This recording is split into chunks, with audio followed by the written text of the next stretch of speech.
What's up, everybody? Excited to be here. Excited to do this. Um, trying to foster this really cool community. So before I begin, thank you guys for for signing up.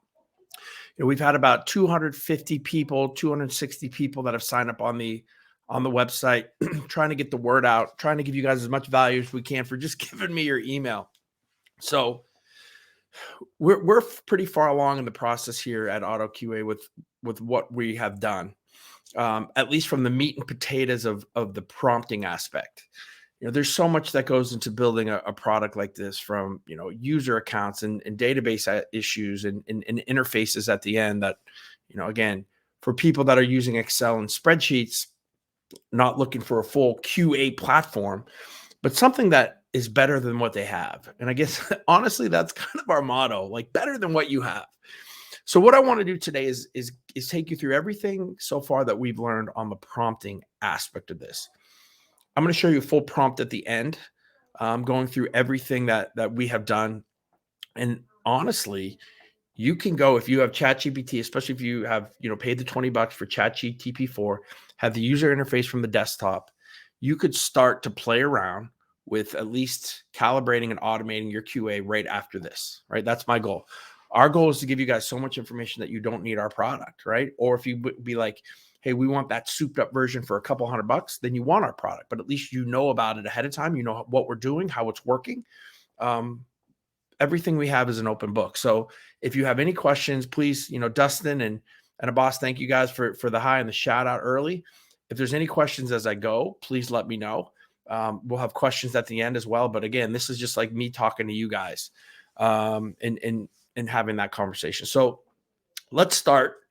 Let me get, and now I'm going to do the full deck, the full kind of screen here. Get my head out of the way. So, okay. So again, we want to give you prompts for total free, how that you can internally do QA by yourself. And hopefully this will give you some aspects of it. Now, the first two that I have are a little bit outside of that, but I thought were really cool because something that we have done here is number one is have ChatGPT actually just review your form, right? So let's say you have an Excel form and you have 15 questions that you're asking, throw it in there, right? And ask it to summarize the areas of what is it actually measuring, right? Because a lot of times we think our form is doing something, but maybe it's not.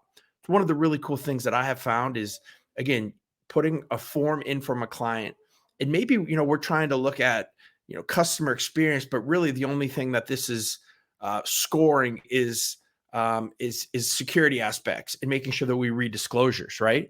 It misses the mark on what our form really wants to be. So again, kind of a really cool use case for that. And then secondarily, if you're just starting to build your form, or if you want to build a new form, ask ChatGPT. And again, when you guys see these in quotes, right, this is a sample prompt.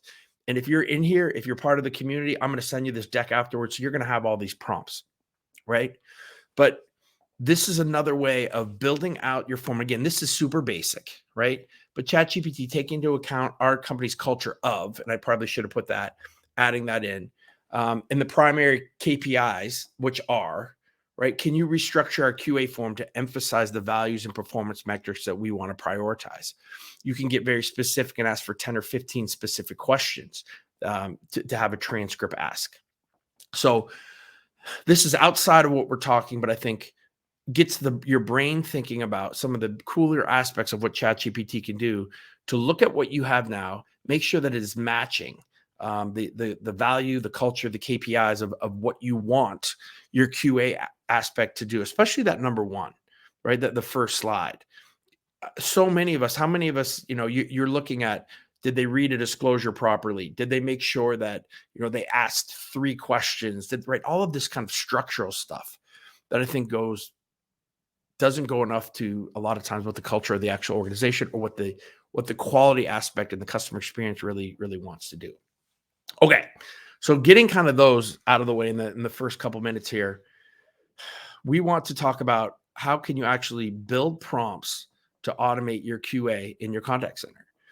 And before I get into that, just understand, and I'm going to tell you who we use you have to have transcripts at this point. Voice is coming to be able to just upload a voice file and for the ChatGPT to listen to that, right? But right now it can't do that. And voice is extremely expensive if you want to try that. So we use a company crazy cheap. They're called DeepGram. After researching and researching and researching the best way, because while we have transcripts for our clients at Expedia being in a BPO, I know a lot of you guys that have under 50 seats that are using Excel or using spreadsheets, you don't have access to transcripts easily. If you want to do this on your own, you can go play with it right now. They're not giving me any money. I don't have an affiliate program with them. It's just the best one that we have found so far that we can connect you through our APIs to pull very quickly. In 2 seconds, you can have a transcript and it's super accurate. And the cost is like nothing. So again, DeepGram is who we're using. Kind of maybe write that down and if you want to utilize that. But let's say we have the transcript now, right? And the first thing we decided when we were doing this is, again, we have clients. We have 20 to 30 different clients. Every single client has their own form. Oh, I'm sorry. Looks like I got lines kind of close together there. And okay, we said, and you have your form, but based on this QA form, how can we reformat criteria? Now, a lot of you guys don't want to reformat, but some of you guys have a lot of leeway with that, right? So how can you rephrase like criteria of was the agent empathetic, right? And were they understanding, right? How ask ChatGPT, how can I make that phrase that I like in my QA form? How can I make it into something that you understand more, right? So this is something that we have found to be pretty good. So to take kind of these not yes or no exact questions and have ChatGPT tell us, hey, listen, this is kind of really how you should format this question if you want to utilize me. And it'll add more clarity. I can understand it a little bit more. So you have to think of literally ChatGPT as a QA person, right? Who is sitting next to you, who you're training to score. And when you're training to score, you got to talk to them through all of these type of things. So again, I think that's a big piece. If you have questions that are not fully yes or no, that are a little, that have some ambiguity to it, ask ChatGPT the best way, right, to figure out how to ask those questions in the QA when it's looking at the transcript. Okay, so with that, let's say we have 15 questions. We kind of like what the questions are. We don't want to change the format. We think it's kind of in a pretty good way. And again, you don't have to get crazy with ChatGPT with that, but you want to give it as much information as you're building this. It's a large prompt. Remember, you only got to do it once out. So again, was the call opening? Did the associate handle the call opening correctly? And ChatGPT doesn't know what that is, right? So we have that question. And then underneath that in our prompt, so question 1, here's the prompt, right? And then we ask it when evaluating if the opening was done correctly, please consider that a proper opening involves a greeting, an agent introduction, an acknowledgement of the customer's issue. And then how did the agent do based on this? So any criteria that you can give, and think about it. If you're training a new QA person, you want to make sure that they understand, read disclosure properly. Well, what does that mean? All of those type of questions, right? Whether you have 15 questions, right? What does it entail? What are some of the things that need to be said by the agent? What are some of the things that need to be said by the customer? At the end, did first call resolution happen? First call resolution is measured by a customer saying, thank you, I'm all good by our question. You handled all my issues. Those type of things. You could add those things in there. But from a basic standpoint, take your 15 questions and do just what is QA listening for those questions, and just tell ChatGPT what that is. And when you do that, that's when you get really, really good outputs, right? So again, we want to start with building our questions to a format that we don't think is pretty straightforward. And we'll talk about that in a little bit. Looking at each of those questions, asking the question, and then giving it as much information of what that question entails. And again, I know this sounds like a lot of work, but think about it. You only have to do it once. It's like building a form for the first time. And once you have this, you're able to put all of your call data in there, and then you can score these calls instantly. Okay, let's go down deeper on the rabbit hole here. So for effective questions, we kind of talked about a little bit of that. Yes or no's are great. We have found obviously yes or no questions are the best. So if yes is 5 points, and zero is or no is 0 points. Like we call it binary, right? It's on or it's off. It's 5 points or it's 0. That's the best way. Looking to avoid compound questions, where you're asking like 3 different questions in the same thing, right? Make them their own line, make them their own question as you can, or ask ChatGPT to do that for you to get the same exact type of result that you want.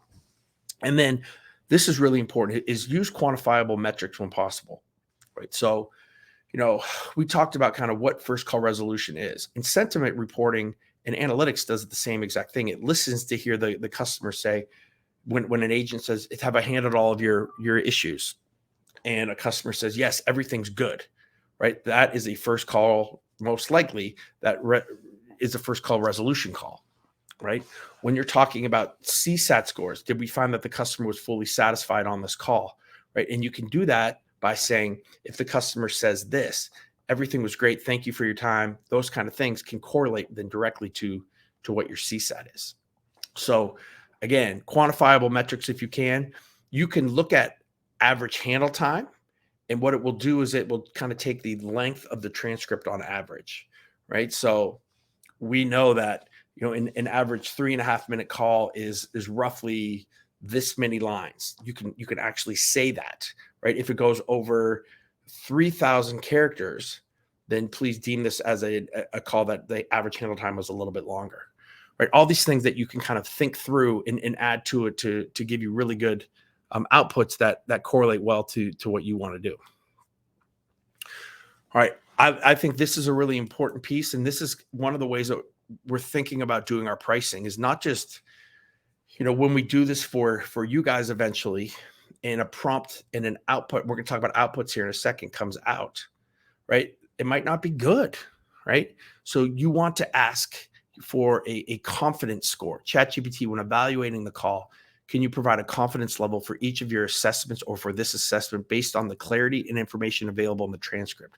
Sometimes the transcript is very difficult to read. Sometimes it's not at a very high quality. Sometimes the agent is quiet. Sometimes the customer is quiet. So when that happens, the confidence level goes down. So we want to make sure that we know that as well. So I don't know the number yet. We're working on the number, whether it is 1 through 10, whether it is a percentage of 1 through 100, things that we're playing around with, right? But we want to only be able to charge or I don't want to say charge, but count, right? Things that have like a 90% or higher confidence rating from ChatGPT, right? So I think that's a really important kind of piece of this. And then when you're doing your calibration sessions with your QA staff, right, you're only looking at things that maybe are 95 or 100 to make sure that they're right. I think that's a really important piece, something that we've really found. I actually got the idea from a friend at NICE on that. And it's something that we want to make sure that, again, only the high quality stuff goes. And if something it says, hey, only 20%, I only feel 20% confident on this, that it gets kind of taken to the side. All right. Well, sorry about this. Not very good. Let me see if I can make this bigger. Nope. Okay.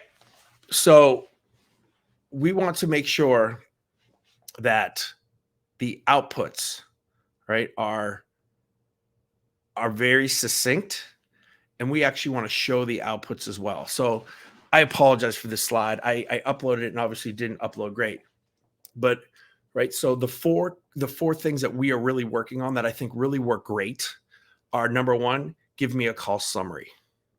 Makes sense. ChatGPT has been doing that.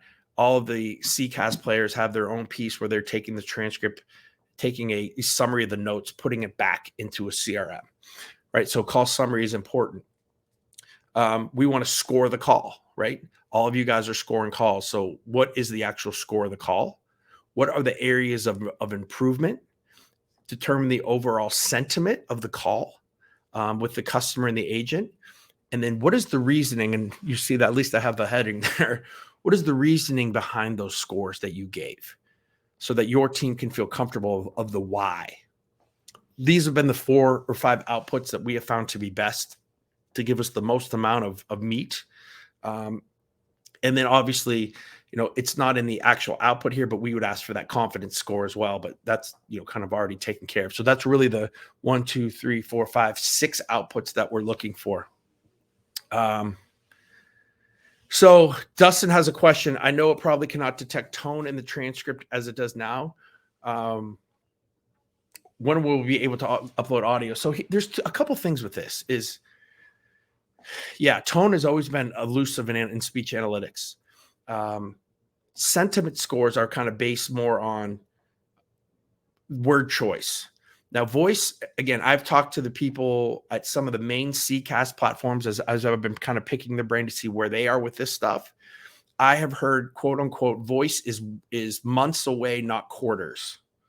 So by the end of this year, and we're planning for voice to be taking over this extremely quickly, where we can just upload an actual voice recording and have it go, which is a total game changer and takes a whole step out. It makes things a little bit easier for everyone.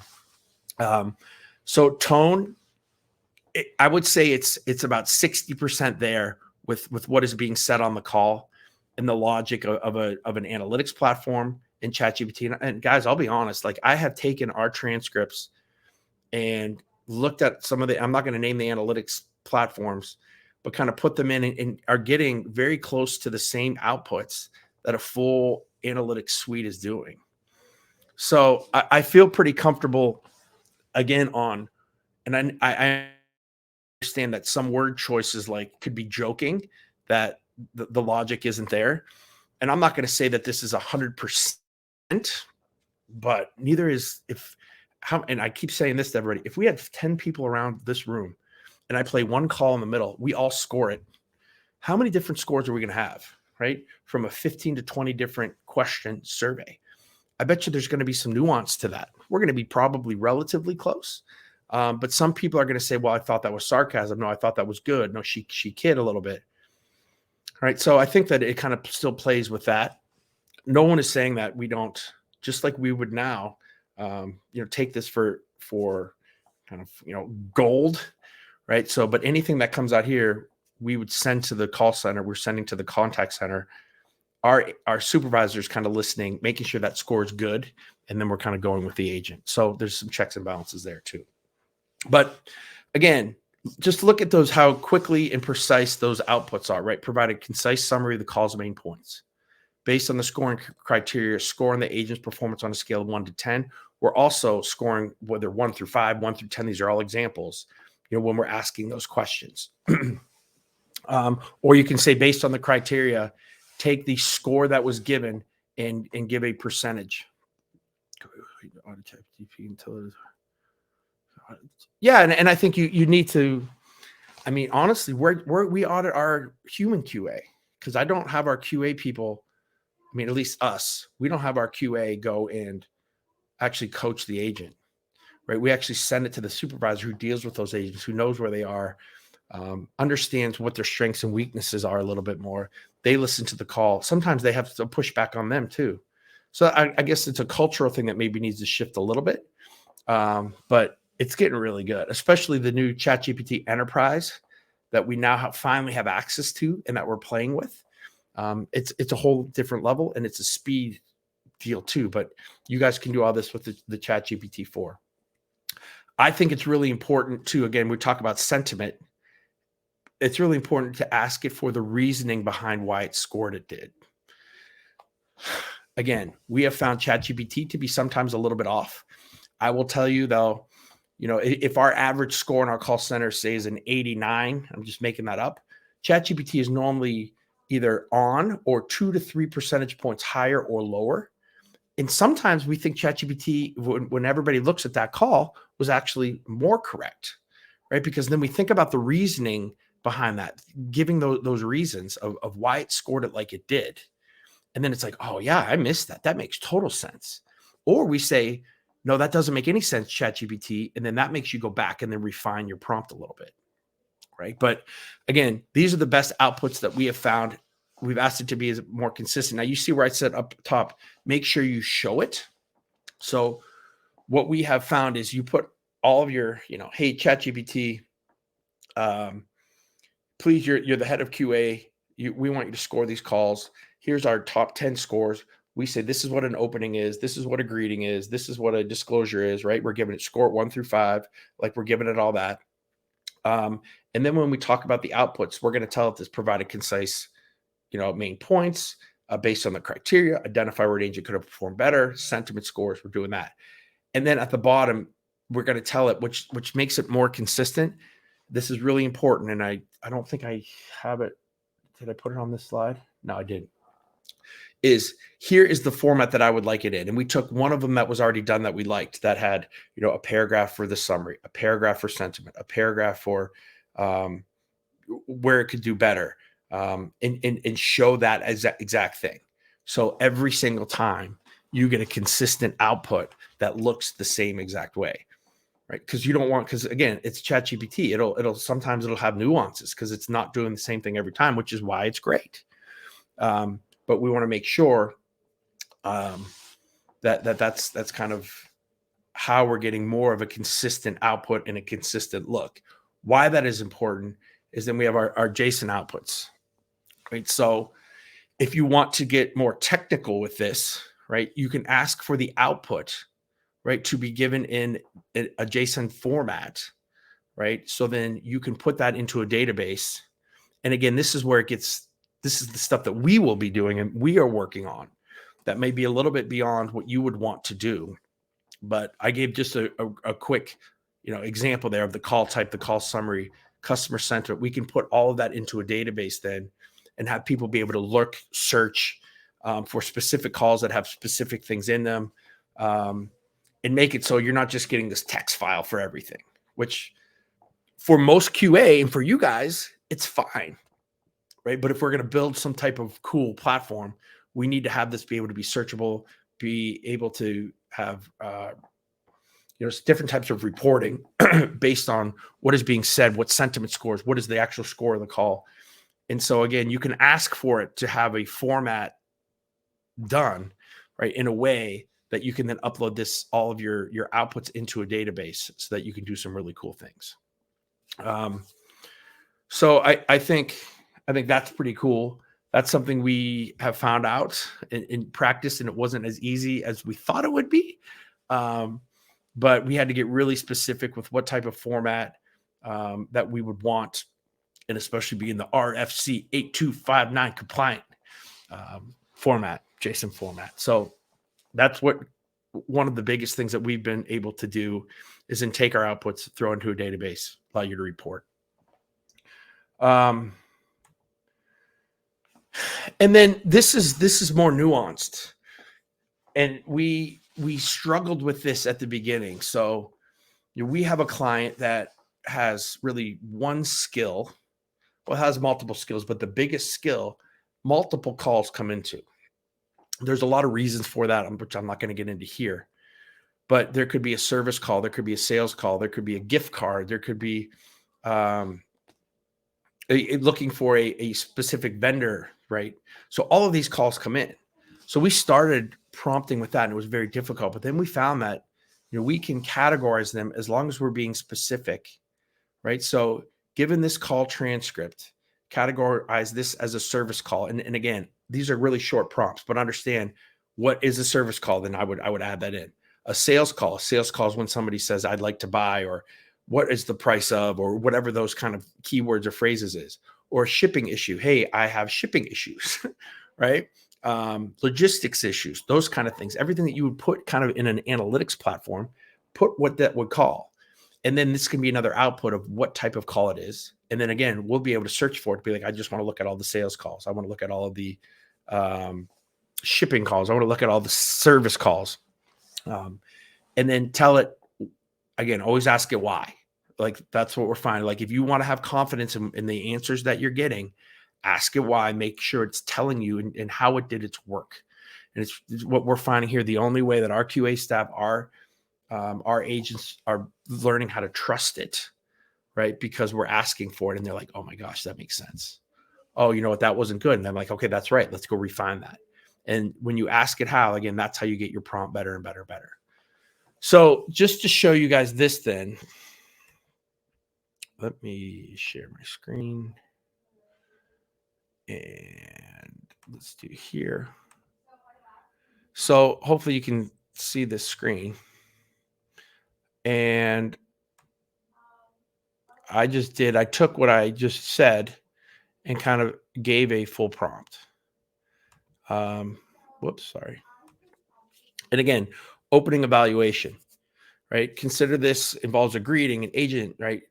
Acknowledgement of the customer's issue. Can we assess how these are going to be performed in these areas, right? Giving the questioning, right? So we have a greeting, right? Was there a clear greeting? You want a yes or no? Yes is 5 points. No is 0 points. For a score of 5, this is what it should be. We said, hello, thank you for calling, company name. How can I assist you today? Whatever your verbiage is.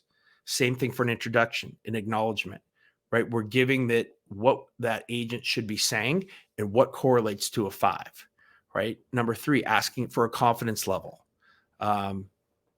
Number 4, getting very specific with the outputs that we're giving it, right? We want the call summary, we want the score. Ask it for a percentage instead of a 1 through 10, whatever you want to do there. What are the areas of improvement that this agent could have made? The sentiment scores, and why did you score it that way? Right? Ask it if you need it in a specific format to give it to you in your format. We can ask for that call type that we just kind of talked about there. And then again, feedback and refinement can go both ways, right? I like to do this when we score it with a human being, and when we have those differences, we put the differences put in the summary of what the human did, and then see if it how ChatGPT then can say I disagree or I agree with that as well. So again, I'll have this to you guys as well in there. So hopefully you guys could see that. This is my first time using the webinar thing from StreamYard. But I want you to be able to do this without us. I want you to be able to trust the outputs before we even have a product. I want you to play around with, what some of the specific things that we have taken and we have found to work really, really well, but then add to it. And then we can have those discussions. Like, I think this can be you can be the biggest help for us, and hopefully we can be the biggest help for you when we're doing this. We're starting our full Discord, which will be next week. It's built. I just want to make sure it's secure and that we have all of the things and bells and whistles in there that we want, so we can start to have these conversations. But I think it's pretty cool. We've learned a lot over the past couple months of how to prompt the best ways, how to get the best outputs, how to get the best ChatGPT outputs, and how to get the best outputs for what we need from a database standpoint. Getting the most out of it from how do we build confidence with our agents, with our QA staff when this thing goes, making sure that we're always asking it to prove itself. Why is it that you're doing what you're doing? And I think almost one of the biggest deals. So from an integration standpoint, Paul's asking if we're going to integrate with HubSpot.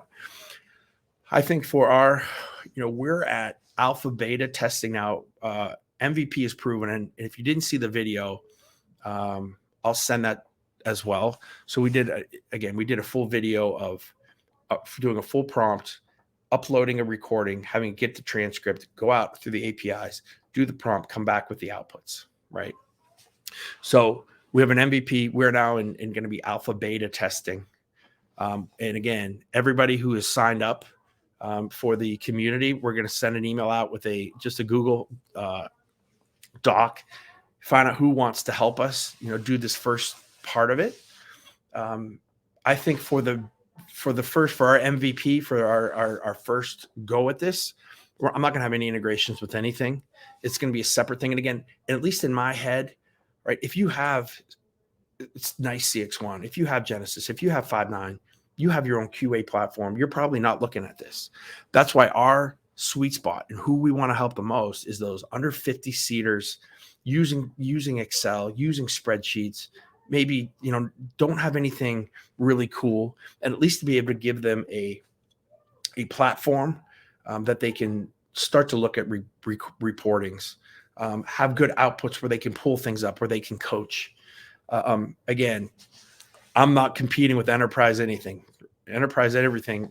I think everybody's working on this, but nobody's looking at those little guys. So maybe down the road, once we get this and everybody feels comfortable with what we're doing, then the integrations can begin. I would love to be able to have APIs that go back into Genesis, back into CX1, back into 5.9, that we could take our outputs, put it back into their platform, because they have all those other cool bells and whistles from a reporting aspect, from being able to pull it up, be able to listen to the recording, have sentiment analysis with it. But at this point, I think we're trying to play with the little guys, right? But everybody who's been ignored, right? All the smaller contact centers have been ignored in this kind of AI deal. So I'd like to try to at least help this. And I think we can give them a really cool product, so you can see everything that you could do on your own. And that's all the things that from our MVP that we're trying to incorporate, so that all you have to do is literally upload and everything is done. Prompts are built, and you just get your outputs on a kind of a GUI on an interface. Yeah. And again, Dustin, I think that's where people are going to have an issue with this, I think, though, too, is because you don't want two sets of books, right? So if you have like QA built into the platform you have, yeah, maybe down the road in 2 years or in a year, we'll have full integrations into it. I don't want to say 2 years, but in a year we'll have full integrations. But that's why I think, we've really focused on kind of the smaller, again, I keep saying it, but especially Excel and using spreadsheets, right? Because if you probably don't have a QA platform, well, you don't. If you're using Excel, you may have something that you can listen to calls with, right? But for us to be able to say, hey, listen, and we're doing this at a SaaS price. Like, I'm not doing this by a per seat anything. So whether it's $299 to $799 a month, right? Based on how many of these you want to do. And we could have an enterprise deal where you could do 100% of all of your calls, just upload them.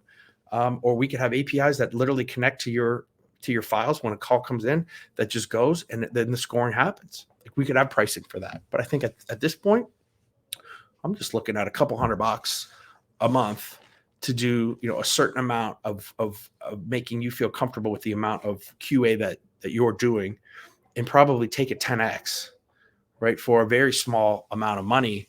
And then to change that QA job that you guys have of not scoring, but maybe then they do start to be the more calibrator and go coach. They can have a bigger impact in your contact center than just scoring calls, which is something what we're finding, when done right, when done properly, I think we can knock out of the park. So we're working on it. It's being worked on every single day. I'm super excited about this. This is not anything that we planned on getting into, but when we saw the power of it, when we saw what we could do for our clients here at Expedia, everything's backwards. We said, why can't we do this for everybody else? Or why can't we start to build this out for those smaller guys that all the enterprise guys are leaving alone, that they don't want anything to do with? So again, if you guys just keep getting the word out on the OttoQA, get people signed up for the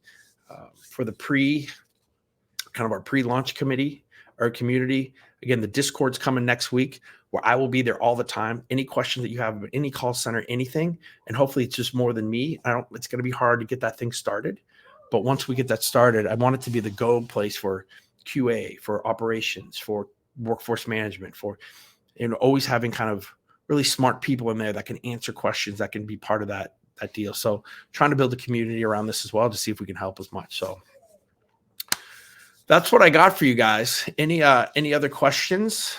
And like I said, I'll shoot the deck in an email to everybody who's on the community or has signed up, and I'll shoot that a screenshot or something too with that final prompt to hopefully get you thinking. And I'd love to see if any of you guys post anything, if you play with anything, if you do anything, please tag me either on on LinkedIn if you show anything, or just DM me and be like, hey Tom, that worked. Hey Tom, that didn't work. I'd love to know.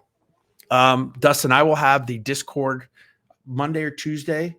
It will be emailed again to everybody's that signed up. I don't want to make it I'm kind of going back and forth on it, right? I want the most amount of people in there, but I'll probably just open it up to everybody, but maybe to you guys first, so that we can try to get as many people in. Yeah, Paul, I hear you. I know, like the scorecard, we can for sure manually update or automate that thing. And just again thinking that process through is, I think it could be really cool. And again, some of the big guys are trying to do this. They're trying to make it so you don't use your form, that they're using like, and again, I know I talked about early on about making ChatGPT, making the questions that you have more ChatGPT-ish. I don't think you have to do that. I think it's better for it, because as long as you're getting the same outputs, right, and it doesn't change that question a ton, I think that that's good. But my goal is to have you be able to use your exact form that you've used for whatever 10 years, that you feel comfortable, that you know what a 90 is a 90 and an 85 is an 85 and an auto fail is an auto fail. That's one thing we even talk about. Like we can have auto fails in this too, right? Like, if the rep does not ask 3 points or 3 pieces of information when a customer calls, it's an automatic auto fail, right? That could be there. But again, and then guys, we'll be asking for some alpha beta testers too, as kind of we talked about as well. So, hey, thank you guys for joining. I hope that was helpful. I hope that added some value. I hope you play with this. I'll send the deck out to everybody. But I appreciate you guys being kind of the ringleaders here of the early stage. Israel, thank you. Great job. This will help a lot of contact centers below the 30 member mark. I agree. I appreciate that. And then again, like I said, as long as you're signed up on the OttoQA.com, I'll shoot that stuff out and I'd like to get 5 or 6 people to alpha test, and, maybe a healthcare, maybe a retail, hardcore customer support, like just different nuances to see if there's any, if we struggle with any of that stuff with anybody else. But again, thank you guys so very, very, very much. If you can give a shout out on this on LinkedIn, I think that will go a long way as some help. But like I said, I'll shoot this deck to everybody, and I hope you guys have a great day. Any questions that you don't want to ask here, just DM me on LinkedIn. I'm more than happy. Thanks, guys.